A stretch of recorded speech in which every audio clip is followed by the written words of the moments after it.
Bom dia a todas e todos.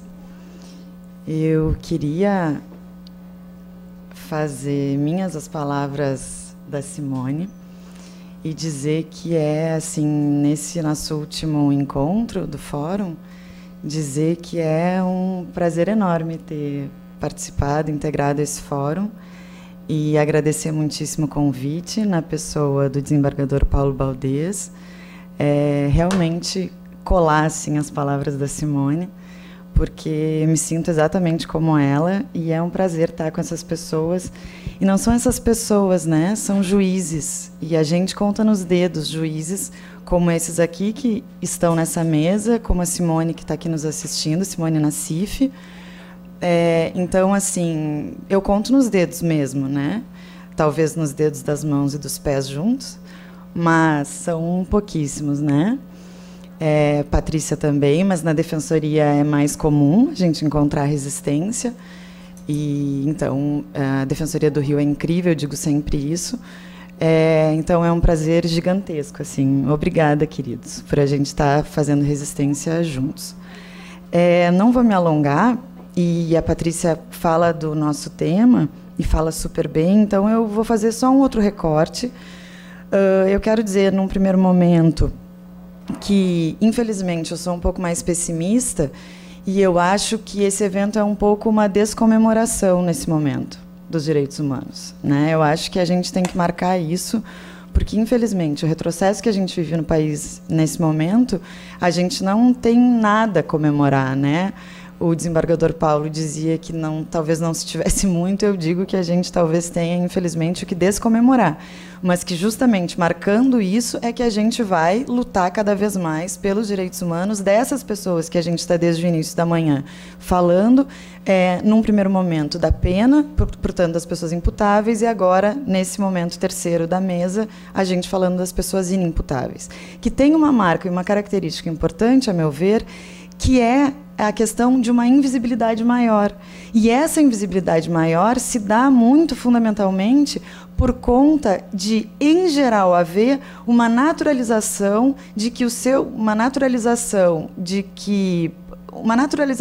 do discurso, né, do senso comum acreditar que o discurso dessas pessoas é um discurso que não deve ser levado em consideração. Ou seja, né, há uma forma de pensar do senso comum de que essas pessoas nada têm a dizer, ou, quando falam, em geral, não falam nada que deva ser levado em consideração, porque são consideradas loucas, né? Então, me parece que há uma vulnerabilidade maior, e essa vulnerabilidade maior faz com que haja uma invisibilidade maior. Logo, se a gente está falando de violação de direitos e garantias, aqui nesse campo me parece que há uma violação de direitos e garantias fundamentais que se dá de maneira muito mais expressiva. A começar pelo fato de que a nossa Constituição Federal, se a gente está falando que a Constituição está sendo destronada no campo das penas, no campo das medidas de segurança, a Constituição Federal se omite. Ela não traz princípios constitucionais em relação às pessoas em cumprimento de medidas de segurança. Esse é o primeiro ponto que deve ser trazido, né? E isso no mínimo, impressionante, porque essas pessoas, me parece que se a gente falava, a Patrícia falava agora, da questão do princípio da igualdade, né, em relação às pessoas, da igualdade material, enfim, me parece que aí já há um descumprimento brutal. Não obstante isso, o meu ponto, na verdade, o recorte que eu resolvi fazer, justamente porque há um retrocesso brutal nesse momento no país, e eu resolvi fazer um recorte numa vulnerabilidade maior, para além da questão da doença mental, eu resolvi fazer um recorte em relação às mulheres, um recorte em relação ao gênero. Por quê? Porque me parece que se a gente está nesse retrocesso brutal, todos os grupos considerados mais vulneráveis, eles estão sofrendo, né, muito mais, como só ia acontecer nesses momentos. Então, a gente está tendo genocídio em relação às pessoas negras, principalmente as pessoas jovens nas comunidades. Já matamos mais de 1.500 pessoas no estado do Rio de Janeiro, 1.509 até outro dia, já devemos ter, né, extrapolado esses números. Enfim, então, o meu recorte nesse momento é de gênero, e eu vou tentar ser muito breve mesmo, tá? Podem ir me avisando, por favor, Paulo, Verani. Então, assim, por que esse recorte é importante? Num primeiro momento, me parece que é importante frisar isso, porque nós, mulheres, somos muito mais psiquiatrizadas do que os homens, né? Historicamente. Se nós formos pensar na Idade Média, no momento da Inquisição, não é por outro motivo que há, e esse momento é chamado de caça às bruxas, né? Porque, por vários motivos que não vêm ao caso aqui, mas há uma caça às bruxas porque as mulheres são consideradas, por estudos das teorias demonológicas, enfim, são consideradas uma ameaça, né? Elas têm questões fisiológicas, elas geram a vida, enfim, cozinham, são consideradas alquimistas e tal, mas há um mistério na questão do feminino que é insuportável aos homens, né? E nesse momento nós somos, então, consideradas bruxas, e aí começa toda a questão de uma vinculação da mulher à loucura, porque como explicar isso, se não pela inferiorização das mulheres, considerando-as loucas e não muito mais poderosas do que elas, né, e mostrando a sua potencialidade, a potencialidade que há no feminino, e depois muito mais na questão feminista mesmo, né? Então há sempre uma vinculação da loucura com relação à mulher desde a Idade Média mesmo.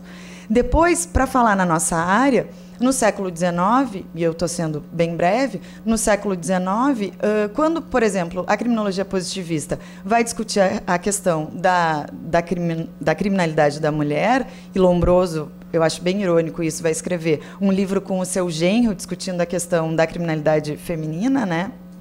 Ele vai dizer, por exemplo, que a questão... Ele vai criar uma tipologia muito parecida com a que ele criou dos homens criminosos, né? Simone trazia isso, inclusive, falando do criminoso ocasional.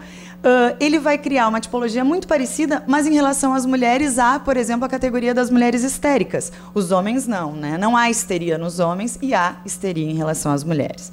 Então, esse é um ponto muito sensível e que no sistema penitenciário isso não muda até hoje, né? Não por outro motivo, as mulheres são muito mais psiquiatrizadas, muito mais medicalizadas, mesmo aquelas que são consideradas imputáveis, atenção. Elas não precisam estar no campo das medidas de segurança para serem mais psiquiatrizadas, medicalizadas, para os seus sintomas, as suas reclamações, etc., serem consideradas da ordem da loucura, né? Isso é algo muito importante, a meu ver.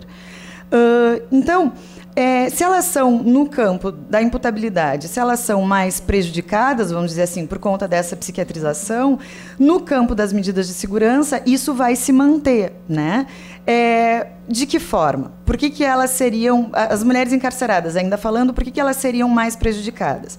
Porque elas são duplamente criminosas, né? Então, elas descumprem com o seu papel social e também praticam crimes. Então, a criminologia feminista vai dizer que há uma dupla, um duplo desvio, né, nesse aspecto. Então, isso vai se refletir na aplicação da pena. Eu costumo dizer que quando um homem senta na frente de um juiz criminal, ele senta com a sua questão criminal, ponto. Ele não precisa se haver da sua questão sexual, da sua moral, de qualquer aspecto, né, do que ele fez ou deixou de fazer com seus filhos, etc.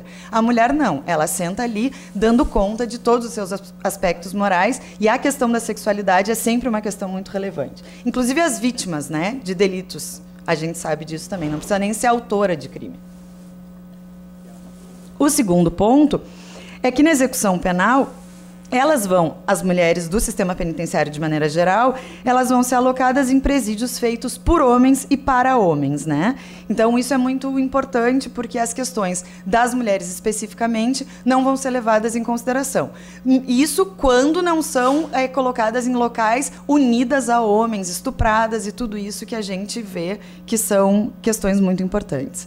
O terceiro ponto relevante é que elas são muito mais abandonadas quando são presas, né? Os dados de suicídio, não sei se vocês sabem disso, mas são 20 vezes maiores das mulheres encarceradas, das mulheres no sistema penitenciário, do que o dos homens. Isso é um dado relevantíssimo e me parece que tem a ver com esse abandono familiar que elas sofrem. Porque os homens, em geral, abandonam as mulheres e as mulheres não abandonam os seus companheiros. E as mães também não abandonam os seus filhos nos cárceres, né? Em geral. Além do fato de que elas não têm com quem deixar os filhos, elas, em geral, é que tomam conta dos filhos quando elas são presas, quando elas estão no sistema, e isso é um problema brutal.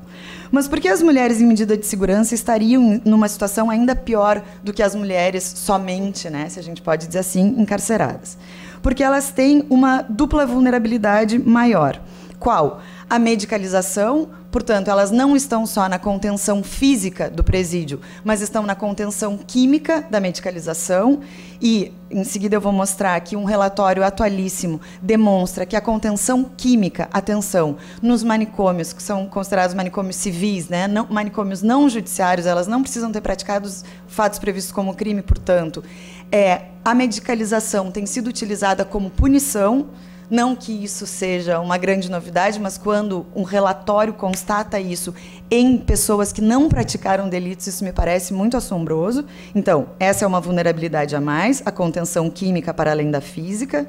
E um segundo ponto é esse que eu já havia falado no início, a desqualificação natural da palavra dessas pessoas, dessas mulheres, né? Por melhor que ela seja, sempre vai haver essa desqualificação. E isso advém muito dessa vinculação natural da mulher com a loucura, como eu referia. Eu gosto sempre de falar, e por favor aqui não tem nenhuma conotação de política partidária, mas sempre me vem à cabeça aquela imagem da ex-presidente Dilma, na capa da Isto É, se não me falha a memória, sendo trazida como uma mulher louca, né? Aquela face dela brava e aquilo sendo associado à loucura. Quando um presidente, sendo qualquer desses últimos que nós tivemos, né, desses dois últimos, seria muito provavelmente associada a uma expressão de vigor, né, de virilidade, porque isso basta para que um homem seja associado à virilidade quando uma mulher é psiquiatrizada imediatamente, né? As mulheres manicomizadas têm uma categoria que eu gostaria de trazer, que é uma categoria do George Agamben, que talvez alguém já tenha ouvido falar. Eu gostaria de tratar com muito cuidado, porque ele traz, gente, na verdade, ele está trazendo como uma categoria estética, e isso pode ser, às vezes, mal interpretado. Ele vai usar a figura do muçulmano, ele vai dizer que nos campos de concentração existem pessoas que estão mais débeis fisicamente, e ele vai usar a categoria estética, atenção, dos muçulmanos para ligar essas pessoas mais frágeis nos campos de concentração quando ele está fazendo essa discussão. Por que eu estou frisando a questão do estético? Porque ele está dizendo que parecem essas pessoas muçulmanos quando estão voltados para Meca orando. Porque essas pessoas estão tão frágeis que não conseguem mais se erguer, que não conseguem mais manter os seus corpos eréteis. E por isso ele vai trabalhar essa categoria do muçulmano. Eu digo, e acho que é possível fazer essa analogia com as mulheres no sistema penitenciário, com as mulheres manicomizadas no sistema penitenciário. De novo, eu friso, é uma categoria estética com a qual a Agamben está trabalhando lá quando ele fala principalmente do campo de concentração de Auschwitz. É uma metáfora estética, portanto, que não pretende, de forma nenhuma, trabalhar com o povo muçulmano e nem nada disso. Em que pese eu acho que a gente tem que ter a delicadeza de fazer essa ressalva, né? As possibilidades de resistência dessas mulheres, portanto, são praticamente nulas, né, por todas essas considerações que eu estou fazendo aqui. Então, toda essa violência voltada contra essa mulher considerada louca infratora, me parece que pode ser simbolizada fundamentalmente através da anulação da sua sexualidade, né, principalmente vai por conta de toda essa moralização que eu venho querendo demonstrar aqui, vai se simbolizar, o emblema vai ser a anulação da sua sexualidade e o impedimento de que essa mulher possa também ser mãe, né? Como se fosse absolutamente natural que uma mulher considerada doente mental, que uma mulher com um transtorno psíquico-mental tenha que ter a sua sexualidade anulada ou a sua maternidade também anulada. E aí, esse relatório que eu falava para vocês, eu vou apenas mencionar muito rapidamente, é um relatório que foi publicado há muito pouco, a reportagem é de 2 de dezembro, é um relatório do Ministério Público do Trabalho, Conselho Federal de Psicologia, do Mecanismo Nacional de Prevenção e Combate à Tortura e do Conselho Nacional do Ministério Público.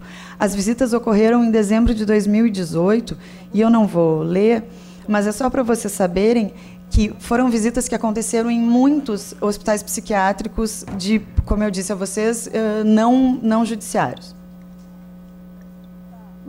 Foram constatadas inúmeras violências, e dentre as quais essas que eu estava referindo a vocês.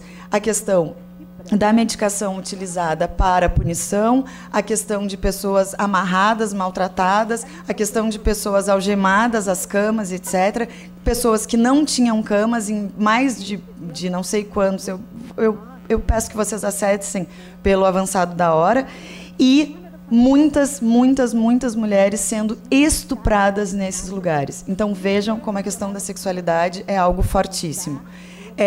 A Daniela Arbex, que fez um livro incrível, que vocês certamente conhecem, vai dizer que as mulheres no Hospital Colônia, que foi o grande manicômio que a gente teve nesse país, em Barbacena, ela diz que as mulheres, para conseguirem levar a cabo a sua gestação, elas tinham que passar fezes na barriga. Isso sempre me chama muita atenção, porque assim os serventuários desses locais, eles não agrediam as mulheres enquanto elas estavam grávidas. Obviamente, quando os filhos nasciam, eram imediatamente levados à adoção, e muitas vezes as trompas eram ligadas. E isso, não pensem que isso é assim um absurdo ou uma exceção daquilo que ainda acontece nesse país. Então, tudo isso, pessoal, para dizer, e aqui eu encerro, para dizer que tudo isso que a Patrícia falou são ventos e maravilhas que a gente tem, pelas quais a gente tem que lutar. O trabalho da Defensoria aqui no Rio é incrível. O INPAP, que é uma outra forma de pensar a medida de segurança, pretende promover uma outra maneira, né, Patrícia?